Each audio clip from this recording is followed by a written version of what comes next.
ఇక కేటీఆర్ ఏడ నిలబడితే ఆడ ఓడిపోతున్నది.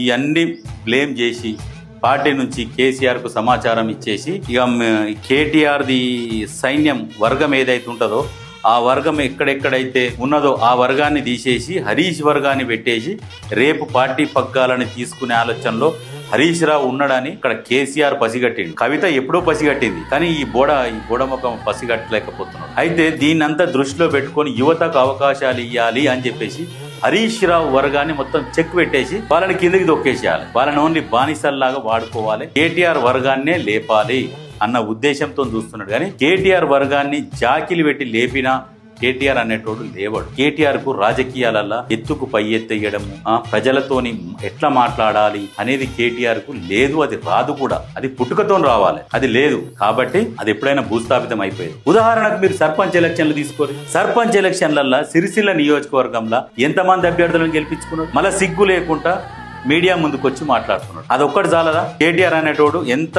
వీక్ అనేది.